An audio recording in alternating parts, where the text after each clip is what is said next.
पुण्यात्माओं, अपने इस उद्देश्य से विचलित मत होना।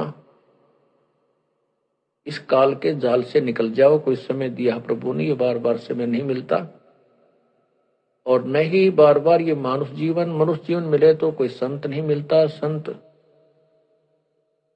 अब आपको परमात्मा ने सर्व सुविधा प्राप्त की, प्रदान की है, जैसे मानव शरीर है, और आपको ये ज्ञान भी मिल गया है, संत भी मिल गया है। अब ये यहाँ के गुड़िया वाले खेल ही की डिमांड नहीं रखनी चाहिए हमने बार बार। जब आप इसकी शरण में आगे हो परमात्मा कबीर जी की में, तो ये कोई बालक नहीं, अबोध नहीं, अनजान नहीं कि ये हमारे दुखों से परिचित ना हो या हमारी समस्याओं से अपरिचित हो। जिसने सारे ब्रह्मांडों की रचना की, जिसने सब पृथ्वी सूर्य चंद्रमा आदि को कैसे घुमा रखा है, बगैर किसी सपोर्ट के, बगैर किसी सहारे के रोका हुआ है, जैसे कोई ना कोई सपोर्ट लगा दिखाई देता। अपनी शक्ति से इनको परमात्मा बिल्कुल सुचारू रूप से घुमा रहे हैं। और फिर मनुष्य पर प्रत्येक प्राणी का शरीर बनाया, इसमें कितने सुंदर अंग लगा रखे हैं। उंगलियां देखो कितने स्थानों से मुड़ रही है अंदर, और कैसे बनाई, ना कोई कारीगर, ना कोई अलग से फैक्ट्री ला रखी। एक जल की बूंद से परमात्मा ने ये कितना सुंदर शरीर बना दिया। तो प्रभु पर हमने विश्वास रखना चाहिए। वो परमात्मा कोई बालक नहीं है, उसने कैसे अंग कहाँ कहाँ आवश्यक थे वहीं वहीं लगा रखे।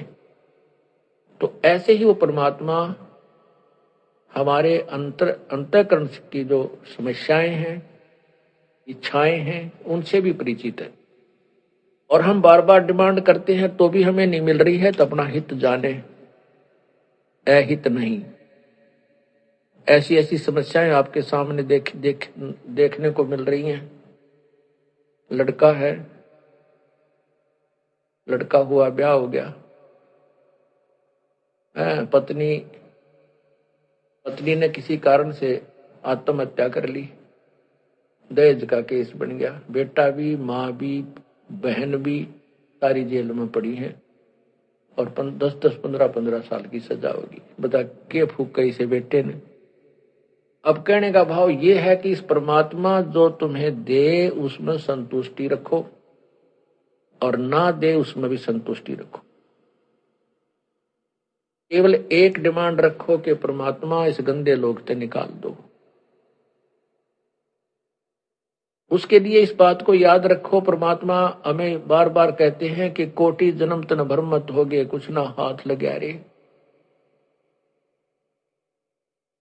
उक्कर सुक्कर खरबा बोरे, कौआ हंस बुगारे।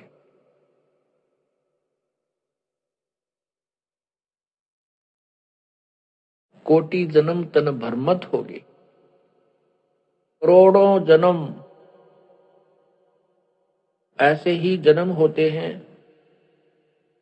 फिर जैसे भी हमारे संस्कार हैं वो हमारे सामने फल जाते हैं, बुरे हैं या अच्छे हैं। फिर मृत्यु हो जाती है, कुछ शुभ पुण्य बन जाते हैं मानुष जीवन में, तो हम स्वर्ग आदि में चले जाते हैं।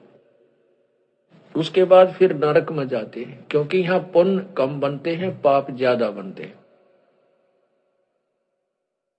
पुण्यात्माओं, पुण्य करने के लिए तो विशेष व्यवस्था करनी पड़ती है,